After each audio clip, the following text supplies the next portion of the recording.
This is Farming Simulator 25, and this is my awesome off-road hill climb. Rugged obstacles, earth-made or man-made, testing some of the most awesome off-road vehicles on the market, whether small, medium, or large, fresh off the factory floor, or something you found at your grandpa's and hopefully it starts. Using just a cheap webcam and the Beam eye tracking software, this is shaping up to be an awesome day. Let's get into it.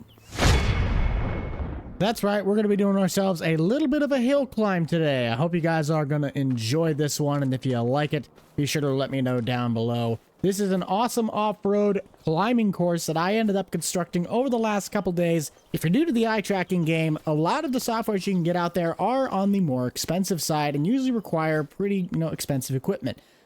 This thing only costs $30, plus whatever the price of your webcam is. More on the setup process of this later. What I really want to show you guys is what we're going to be testing. I've driven something similar to this. I believe it was the Polaris version. And when it came to off-road driving, I actually really liked how this thing handled. So I'll be interested to see how the suspension will perform going up the hill. As for these big boys, I think they're going to have a problem with the mobility side. But as you guys could tell, when we hop into the vehicle, it's almost like VR.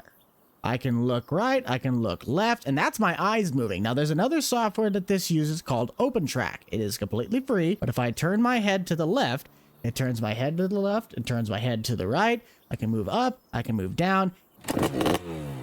So if we start this bad boy up, we got a long way to get up this hill, and I'm pretty excited to try out the what would be considered a Yamaha Banshee. Try and clear some of our barriers. This thing is a two-stroke, hence the reason it sounds really weird. And this is my first concern that I had, was I guarantee you it's going to be hard to get over these barriers. And a little bit of encouragement. Come on, buddy. No, hello. Up and over the logs. It's definitely not my favorite sounding ATV I've ever driven. But as we wind our way through the course, we're going to go up and over the rock wall, and then the final stretch. Can we get up the rock slide without tipping over? Woo! That was rough. And I'm not even wearing safety gear, so I am really, really intelligent. Coming back down is a little bit different of a story. We gotta make sure we don't throw ourselves head over heels. And that, kids, is why your parents hardly ever let you drive these things. Coming back down the course, it's still pretty dang rough, and I think this was the only piece of equipment that really had a problem getting over those little bump barriers. As for the logs and all the cinder blocks, we didn't ever really have any problems with that. Moving on to our next contestant, it is your grandpa's Honda 4Trax. This thing is, it's got rough suspension. It's meant to just go around on the farm, do random tasks in the winter, and probably, be the farm beater. And it's so weird because I want to use my mouse to turn the camera, but all I got to do is just look around, so it's kind of fun. But this thing's suspension, while being a little bit bigger, is a lot more rugged. Got to give it a little bit more beans to get up and over on this. Hello. A little twist to the handlebars. Up and over. One thing I really do like about this particular software compared to, say, a VR headset is that it's a lot smoother. It's not as jerky. It's using the in-game's camera, but on VRs you can usually tell your head's going really weird, and it's not very stable. On this one, the camera kind of stays in the same spot unless you move it otherwise. Oh, come on. Do not tip this thing over. Come on. Hello. Don't tip it. Please do not tip it. Please do not tip it. Oh, hello.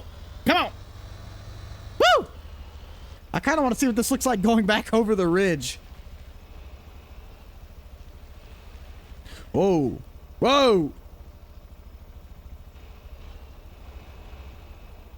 And to note that Beam Eye Tracker is not only for Farm Sim, you can use it for other games. I, in particular, do not really have a lot of those games, but for anybody who would like to check those out and see what all is compatible, be sure to go check out the links down below. Honda did not do too bad, but I think as we start getting bigger, maybe besides, the Honda Rubicon, I think that's what these are called. The Can-Am with the bigger tires, this has to do better. And especially once we start getting up to the big boys, there's no way that these things won't just eat up the course. I am concerned about the Expedition, only for the reason that it's got really low ground clearance. If it had a bigger set of tires on it, I wouldn't be as concerned, but there are some parts on the course where this thing could easily high center. Plus, the visibility on it's not nearly as good. I mean, this thing's got an absolute legitimate roll cage in it, but look at how much ground clearance you got compared to this. Well, I guess that's the same. But look at the wheelbase. There you go. The wheelbase alone should say enough. Anyways, let's get on to the Can-Am. Quite a few of these mods do have actual dynamic suspension, so it'll help with the softness of the, the ride. But the camera itself, it's like, holy cow, it can get rough. Can-Am is going pretty dang well. And these are the corners that I'm talking about. It's going to get really tight with those big side-by-sides. And maybe even the logs are where I'm worried about high centering. But you could clearly tell the difference of having a bigger tire and what that does for you. This trail almost makes me think of one of those like trade show events where they build out the different obstacle courses for you to try these things. Whoa, do not tip backwards. So the experience doesn't really feel that different because that's where I tried out, I believe, this exact kind of four-wheeler, except it was in a Polaris. And then that's where I also drove the 6x6. Careful. Careful. Yellow. Sliding the tires off the rocks and the mud certainly does not help. But I almost want to jump one of these things off of that little mound going to that log pile and just see what happens. Although I know it's probably going to end very, very badly. 12 seconds later. Oh! Too much speed. Let's see if the Honda can do any better than the Can-Am. I want you guys to let me know down in the comment section, what is your preferred brand of off-road utility vehicles? Is it something like Honda? Is it Polaris? Is it Can-Am? Is it Kawasaki? I personally love the Kawasaki Mule. That's what my personal favorite would be. Let's see what the old Honda's got. Put it in first and let's let it rip. And follow our little course outline. Kind of starting to find some tracks. Woo! We are moving right along. Hello. And while you're at answering that question, how many of you guys actually go trail riding? Trail riding is something that I would like to do at some point. I mean, I've done somewhat of it. And Honda made easy work of that hill. It works inside the helmet cam too. That's awesome. Yeah, this one's got like a helmet camera.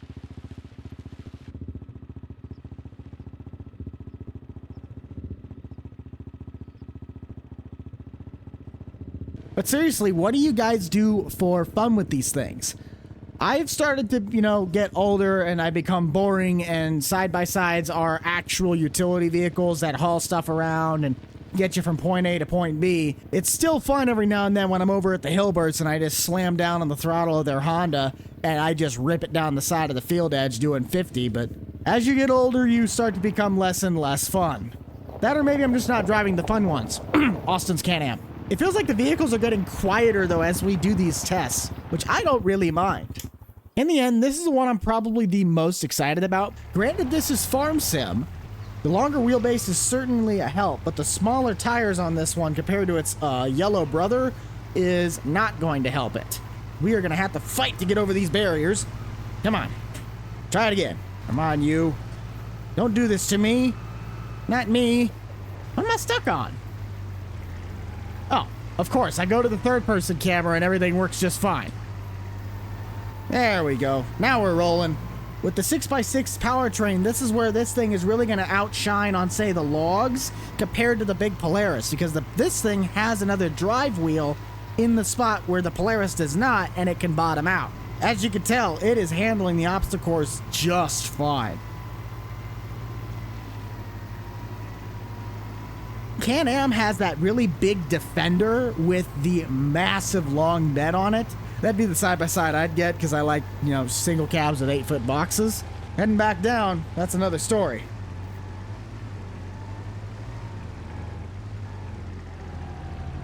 Oh, so I also forgot to mention, one thing that plagues Farm Sim is that you can never see anything out of your mirrors. Well, by using this software, you can have your head move around and you can check your mirrors to see where you're going when you're backing up or just looking behind you. I think what you guys are all waiting for, though, is to test out those big things sitting over there. Let's finish up the test with this Can-Am and head over to the Polaris Expedition. This is going to be our first test where we are not sitting in the center, Nor do we have any visibility really on the outside of our cabin unless we decide to like stick our head out the window. It's traversing over the barriers just fine. A little rocky. Up and over the logs. Can we not high center it? I think we just high centered it. Might have to take this one at an angle. Nope. There we go. Scraping the bottom frame. We'll figure it out. Jeez. Try it again. This thing is just so dang long. That's what she said. Get this at an angle. Come on. Right over the top of it. Come on. Up and over the bricks. Can we get over the bricks? No, I think we're bottoming out. Oh, I'm driving over a cone too. Nice. Let's try this again. Gun it, gun it, gun it, gun it, gun it. Can we do it? Can we do it? I don't think we can do it. Back it up. Gotta get off this cone first. Let's try and reposition. Okay. Yeah, this is my biggest fear. There we go. Is that this one just has such... You need to have big tires on this if you want to do any sort of off-roading in it. It has zero ground clearance or zero forgive when you don't have the middle part of the frame being off the ground. There we go. Now we got it. Going back down, I don't see this being a problem since a lot of the high clearance issues are resolved with just, you know, the mass. It gives it more inertia. Oh, I cannot see anything. Oh, hello. There's the drop off. Let's keep on keeping on. Right over the top of the others. Lovely, lovely. Oh, hello. Are we too long? We are too long. That is not what she said. Over the final berm and through the barriers. Wonderful.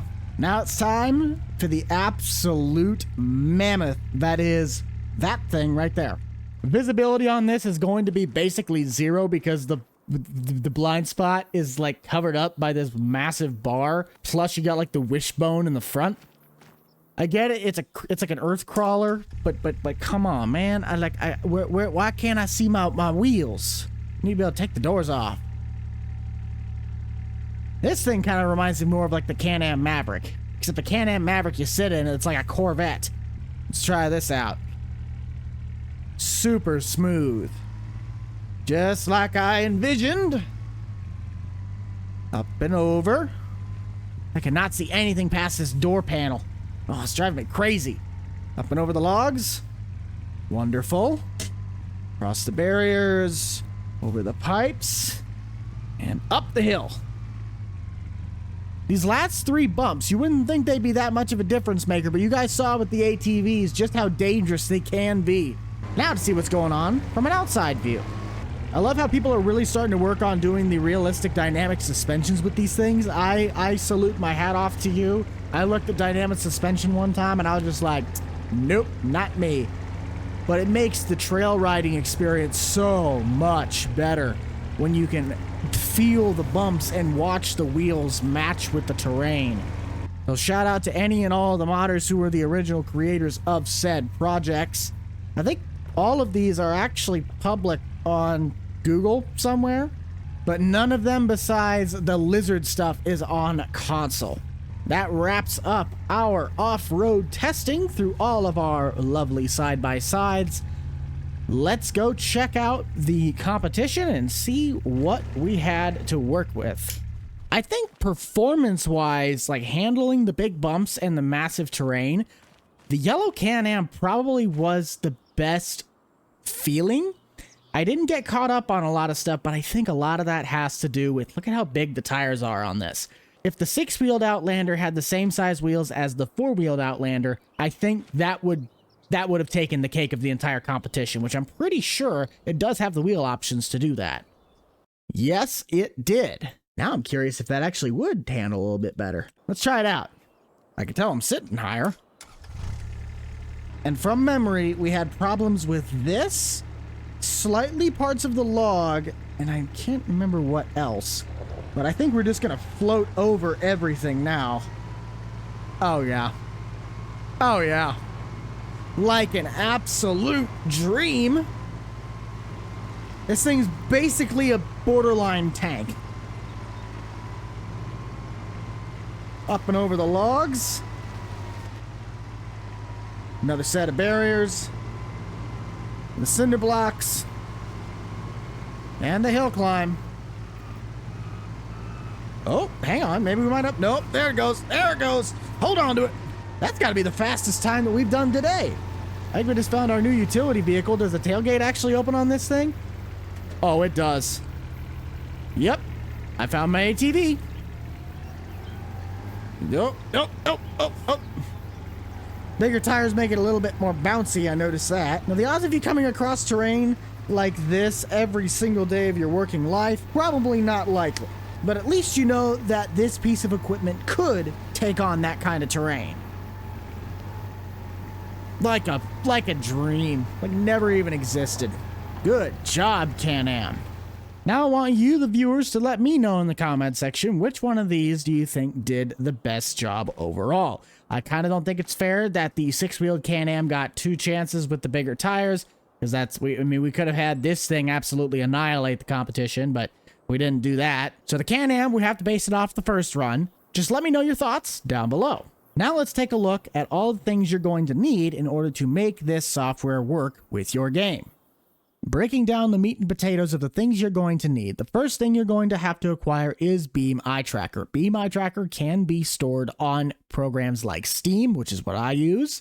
And the other software you're going to need is OpenTrack. Both links can be found in the description. Beam Eye Tracker is the one that will cost a one-time payment, and then OpenTrack is free. Beam Eye Tracker, once you have the program installed, will launch and look like this on the bottom right-hand corner of your screen. If not, then I'm not sure because I use Windows 10.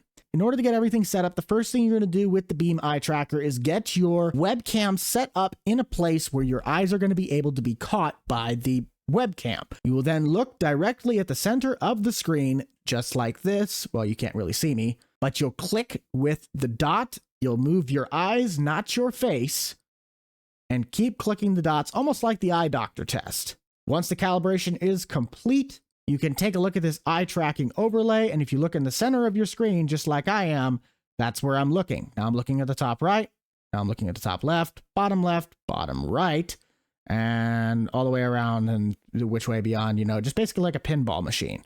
After you have the eye tracker set up, you're going to need to get the OpenTrack. OpenTrack looks kind of confusing from the start, but it's actually pretty simple. I have it set up right now where the octopus, it's like X-ray left and X-ray right. So when I move my head to the right, the octopus is going to move to the left. And when I move my head to the left, he moves to the right.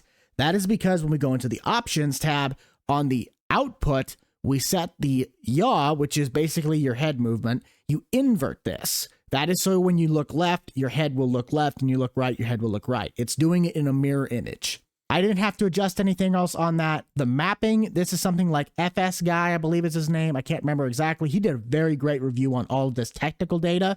All the mapping properties do, to my knowledge, is how far you want to turn your head and how fast it makes your face turn. So if you want the camera to make your head turn really fast when you get like 10% of the way around, you basically drag these until you get it to where you like it. I just leave it basic because that works best for me. Everything else you guys can see here is how it's supposed to be set. And then all you got to do is click start.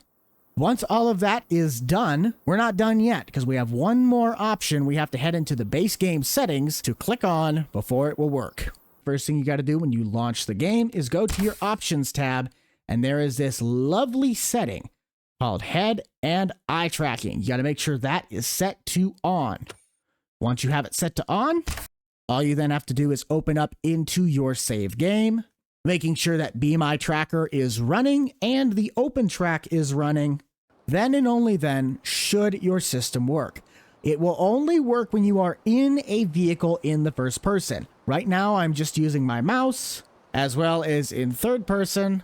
But if we go to the vehicles, I am now using the eye tracker. Won't work on the third person, only works on the first. And one last thing before we go is that if you have the problem where your camera is not centering properly, you can go to the options of the OpenTrack and go to this particular shortcut called center. I have mine set as the numpad plus button, but all you have to do is click bind, and whatever key you want to do that, press OK. And once you're in the game, say your camera's stuck looking to the right and you don't want it to do that, you just press your button, and now you're centered again. So thank you guys all for tuning in to today's episode featuring the Beam Eye Tracker, particularly for Farming Simulator 25. I am your host, the Rental Man Buck. I hope you guys have a fantastic rest of your day. And always remember to keep it light, keep it loose, keep it fresh, and most importantly, keep it fun. We shall see you guys all in the next one. This is the Rental Man out. Peace.